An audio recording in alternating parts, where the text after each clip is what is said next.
A'udhu billahi minash shaitanir rajim. Bismillahir rahmanir rahim. Today we are studying Surah Al-MULK, Ayah number 6 till Ayah number 13, inshallah. So we are starting with Ayah number 6. وَلِلَّذِينَ كَفَرُوا بِرَبِّهِمْ عَذَابُ جَهَنَّمْ وَبِئْسَ الْمَصِيرُ. Those who disbelieve in their Lord will suffer the punishment of hell. What an evil destination. Two things in this ayah. Allah Ta'ala has summarized the idea of punishment and what leads to the punishment. Let's start with the second part of the ayah first. The second part of the ayah is وَبِئْسَ الْمَصِيرُ. What an evil destination. In other words, how vile a journey's end. And beautifully Allah Ta'ala has given the example of life as a journey. And this is the concept of Islam which is not found in other religions. That your life is a journey. The Prophet Muhammad ﷺ, once he was sitting with his Sahaba, and when he used to sleep, he used to put his hand under his head when he was on his side as a pillow, or sometimes he would use a stone as a pillow. And the Sahaba, they said to him, O Prophet of Allah, we have now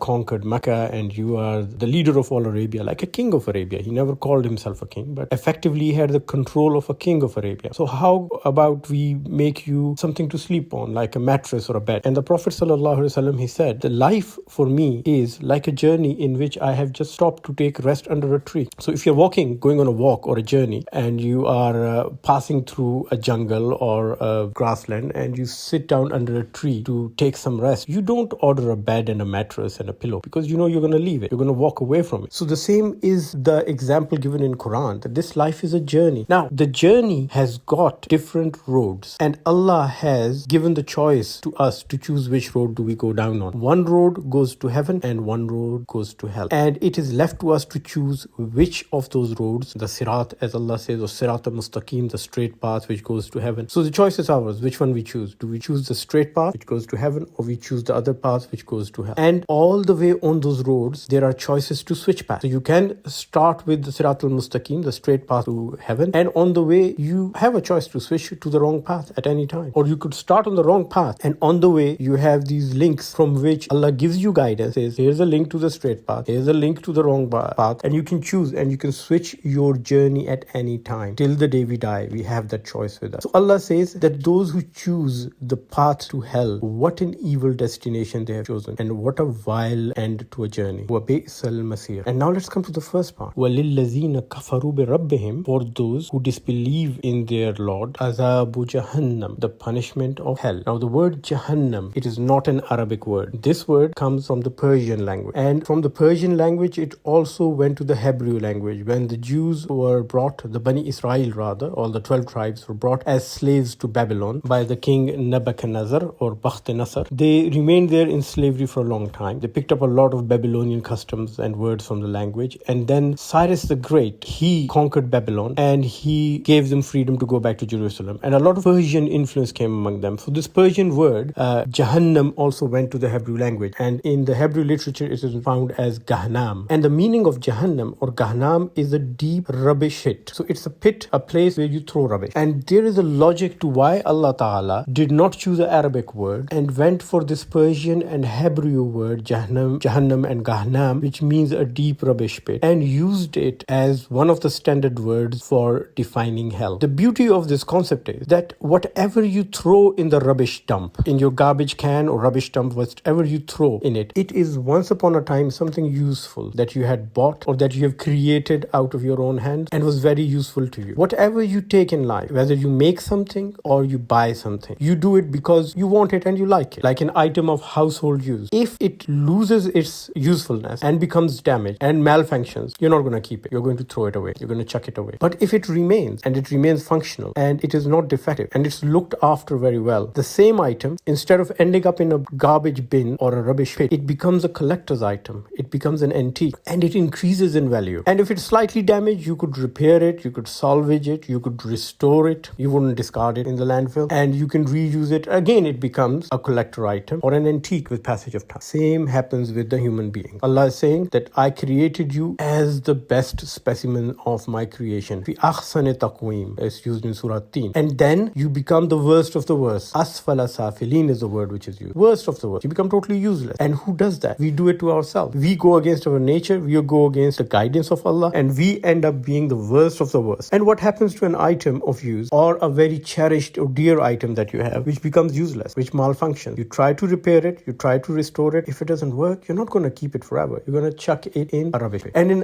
Akhirah, Allah says this is what He's going to do. He's got that very high, beautiful place known as heaven, and those human beings and creatures which have preserved themselves in this life, they are going to go there as collector items, as beautiful antiques, as something which Allah is going to present to everyone out of His creation. And those who are going to go against their nature and they are going to deteriorate, they are going to end up in this deep rubbish pit, the landfill known as Jahannam or Gehenna, which in English language you call hell. Ayah number 7. إِذَا أُلْقُوا فِيهَا سَمِعُوا لَهَا شَهِيقًا وَهِيَ تَفُورُ. When they are plunged or flung into it, they will hear its breath indrawing as it boils up. إِذَا أُلْقُوا فِيهَا. Ulku means to cast something, to throw something, toss it, flung it. And again, it is very pertinent to the meaning of Jahannam. When you have something useless and you take it to your garbage bin or you take it to the landfill or the rubbish pit, you're not going to put it down very gently. You just throw it, you toss it away because it's useless, it's of no use. You toss it away. So Allah says that these people who have gone against their nature and they've chosen the path of an evil destination, they've chosen a journey which ends in an evil destination, they would be tossed, they would be cast into the Jahannam, that rubbish pit which Allah has made in the life hereafter. And when they're tossed into it, they will hear its breath indrawing as it boils up. The word shahiq is actually the braying sound of a donkey. When the donkey makes the exhaling sound, that is known as shahiq. And the word tafur means boiling up. Ayah number 8. Takadu tamayyizu min al-ghayz. Almost as though it is bursting with fury, with rage. So the hell would be making this exhaling, braying sound as if it is angry, as if it is bursting with fury. Kullama ulkiya fiha fawjun sa'alahum khazanatuha alam ya'tikum nazir. Every time a group of such sinners is flung into it, its guards or the keepers of hell will ask them, has no warner ever come to you? Now here just focus on the word alam ya'tikum. Did no warner ever come to you? They're asking, has no one even come casually to you? Did someone not just visit and warn you? And did you never come across anyone in life who told you what is the right thing to do and what's the wrong thing to do, and the criminal things, the sins you are committing against humanity, against yourself, they were the wrong thing and you shouldn't be doing that? So this is a rhetoric question, and the guards and the keepers of hell are asking the people who are entering into hell at that time, how come you are here? Did you not get any message? Did you not get any warners who just even passing by gave you a general guidance? And in the next ayah, ayah number 9, the people they reply, qalu, they will reply, bala kad ja'ana nazirun. Now look at the choice of words. The guards of hell asked, alam yatikum nazir, did nobody ever come to you? In a very informal way. Yatikum means just passing by, come and just talk to you. But these people, they're saying, bala kad ja'ana nazirun. Yes, a warner did indeed come to us, not just passing by. We had warners come and give us proper formal warning. And here there is a very important subliminal messaging in the Quran, that unless and until you have received a proper warning, you would not be held accountable and sent to hell. If you've not had a proper warning to you and you've not had someone come and properly explain the religion and the message of Allah to you, then you would not be punished for the mistakes you've made, because those mistakes might be or would be committed due to a lack of understanding and knowledge. But here it's also a very important subliminal messaging to you and me, that who is going to warn the non-believers now? It's me and you. The last prophet of Allah Ta'ala was the Prophet Muhammad sallallahu alaihi wasallam, and after he's gone, the warning duty is up to us now. We have to share this message of Allah, not only with the family and friends and people around us, but most importantly with the non-believers. And now let's go back to the ayah and see what these people who are entering into hell did when they had the warner come to them. Qalu, they will reply, bala kad ja'ana nazirun. Yes, a warner did indeed come unto us. Fakazzabna, and we gave him the lie. Fakazzabna simply means this: we gave him the lie. We denied, or in other words, we said a lie. Whatever you're saying, all of it a lie. I'm not even going to discuss it with you. I'm not going to debate it with you. I'm not even going to think about what you're saying. It's a lie. And what does that show? That shows sheer arrogance. وَقُلْنَا مَا نَزَّلَ اللَّهُ مِنْ شَيْءٍ إِنْ أَنْتُمْ إِلَّا فِي ضَلَالٍ كَبِيرٍ. And we said, وَقُلْنَا مَا نَزَّلَ اللَّهُ مِنْ شَيْءٍ. Never has God sent down anything. إِنْ أَنْتُمْ إِلَّا فِي ضَلَالٍ كَبِيرٍ. You are but lost in a great delusion. You are but in a great error. Dalal means great error. So they are so arrogant that they would just say it's a lie. Whatever you're saying, it's a lie. I don't even want to think about it. I don't want to discuss it. I don't want to see the signs of Allah. I just want to tell you that nothing has come down from Allah. There is no God, no revelation is coming, and you people people are in a great delusion. 1400 years ago, Allah Ta'ala is using the word dalal, great delusion. Fi dalalin kabir, you are in a great delusion. That is what the non-believers would say. When they go to hell, they would say, we said everyone, it's a great delusion. All this talk about Allah, God, is a delusion. And ironically, the best-selling book from the atheist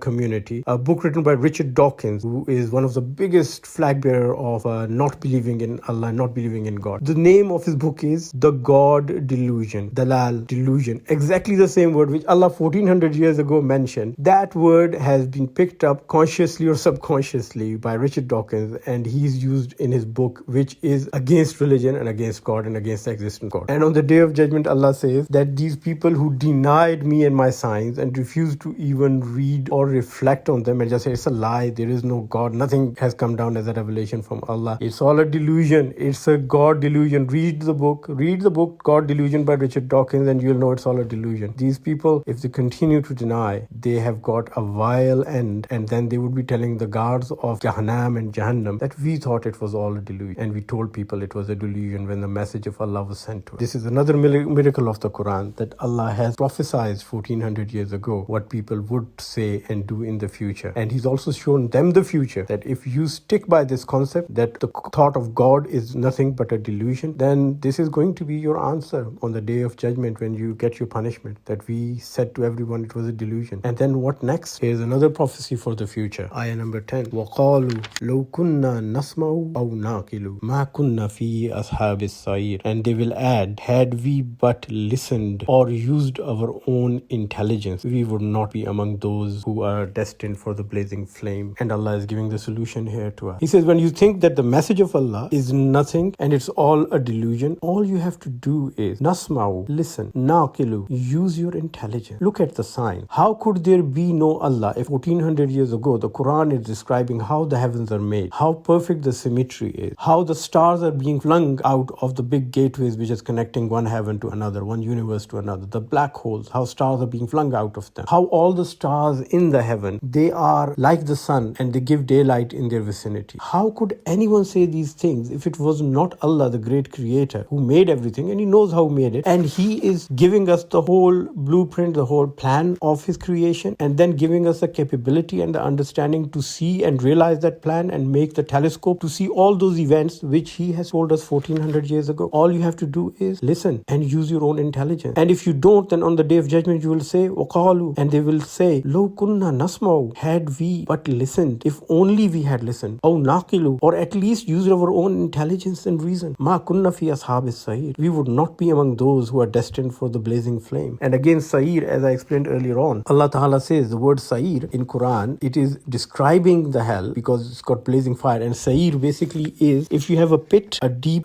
pit in the ground, and you burn a fire in it and then you cook something in it. You know, like we have these ovens we call tandoor, in which you put the bread, the flat bread, the naan bread. It is traditionally made in a tandoor, which is a deep pit. So that deep pit is like a Jahannam, and the flames in it, they are Sa'ir, they rise up. But Sa'ir is also from the word Sair, which means price. So Allah is saying, I'm not doing any injustice. Firstly, you choose the road to a vile destination. There are two roads, one going to heaven, one to hell. You choose the one which goes to the vile destination, the Jahannam, the pit. And when you end up in the pit, you only get the price, the calculated price paid for your deed. Nothing less, nothing more. And this all can be avoided by two simple steps. Number one, listen. Listen to the Quran and the message of Allah. Number two, use your intelligence, your cognition to recognize Allah. So cognition is going to lead you to recognition of Allah. Simple steps. That's all you have to do. Once you see that message and understand it, you will have not a shred of doubt in your heart that there is a God who exists and He created the whole universe. And that is it. That is what faith is all about. And after that, all you have to do is the good deeds which are good for you and the rest of the creatures of Allah. And ayah number 11 says, فَاعْتَرَفُوا بِذَنْبِهِمْ, thus they will come to recognize their sin. فَسُحْقًا لِأَصْحَابِ السَّعِيرِ, so away with the residents of the blaze. Now let's look closely at this ayah. فَاعْتَرَفُوا, thus they will come to recognize, إِعْتِرَاف, to accept, بِذَنْبِهِمْ. Now many of the Mufassirin have used the word sins here, but بِذَنْبِهِمْ means sin, one sin. It is singular, sighai wahid. And one of the translators of Quran, Malik, he has translated it properly as sin. Thus they will come to recognize their sin. So Allah says one sin is the biggest one, not believing in Allah. Although you see that you have the signs to believe in Him, but you refuse to listen listen, you refuse to reflect on them, and you have warners come to you and explain them to you, and you say, I don't want to. It's all a lie. That one sin lands you in such big difficulty. If you believe in Allah, then automatically everything else will be sorted out for you. Why? Allah says, take one step towards me and I'll take 10 steps towards you. He is going to reduce that journey tenfold. He'll make things easy for you. All you have to do is have a clear, consolidated, strong belief in Allah, and that requires two things: listening and using your intelligence. Simple as that. So they do come to recognize their sin, but by then it's too late. فَسُحُقًا لِأَصْحَابِ السَّعِيرِ. So away with the residents of the place. Suhuk means something far away. Like a date palm, its top is far away from the ground. So it's called suhuk. It is very far. So suhuk means they are so far away. These people of the blaze of the Sa'ir, where they're going to get their accounted price, they are so far away from heaven at that time. They're so far away from any good which could be earned by recognizing their mistake, because it's so late for them that it is pointless for them to realize what they have done wrong. It's like someone driving their vehicle and they end up in a terrible accident, and then they realize, oh God, I should have applied the brake earlier, but then it's too late. They're far away from it, too far from any good that would come or that could come from that realization. Now the reverse side of it. What happens on the other end in heaven? Ayah number 12. Innal lazina yakhshawna rabbahum bil ghayb lahum maghfiratun wa ajrun kabir. Behold, for those who stand in awe of their sustainer, although he is beyond the reach of their perception, there is forgiveness in store and a great reward. So let's go word by word. Innal lazina yakhshawna. Behold, for those innal lazina yakhshawna, who stand in awe, rabbahum, their sustainer, bil ghayb, although he is beyond the reach of their perception. He's unseen. He's in secret. Although they have not seen him, without seeing him, they are still recognizing him and believing in him. What will happen to them? Lahum maghfiratun. There is forgiveness in store for them. Now Allah is not saying that they are guaranteed that they believe in Allah and they'll do everything right and they will commit no sins. He says no. Remember in the last ayah, Allah is talking about one sin. فَاعْتَرَفُوا بِذَنْبِهِمْ. The people in hell, they are admitting one sin, the biggest sin of denying Allah, not even listening and using their intelligence. On the other hand, these are people who did not commit that one sin. They listened to the message of Allah and used their cognition for the sake of recognition of Allah, to find Allah, to believe, although they couldn't see him, but they used their intelligence. Just like me and you, we can't see the electrons, the neutrons, the protons, yet we know electricity is made by electrons. That's why we call it electricity. What are we doing here? We are using our intelligence. So if we can use our intelligence to know the atom and the electrons and the chemical reactions and the sodium and the chloride in the salt and the hydrogen and oxygen in the water, similarly we can use our intelligence to recognize the existence of Allah, who is beyond our perception. In fact, beyond the reach of our perception. Just like something very small as an atom and electron is beyond the reach of our perception, similarly someone as big and grand as Allah is beyond the reach of our perception, because our perception is limited to a certain spectrum of understanding, just like our vision is limited to a certain spectrum of colors. And Allah says for them is going to be forgiveness. They will make mistakes, they will commit sins, but Allah is going to forgive them for the mistakes they've made. Wa ajrun kabir. And there's going to be a great reward for them. For every good deed they do, Allah is going to reward them 10 to 70 to hundreds of times, depending on how good the intention it was. Again, in the start of Surah Al-Mulk, we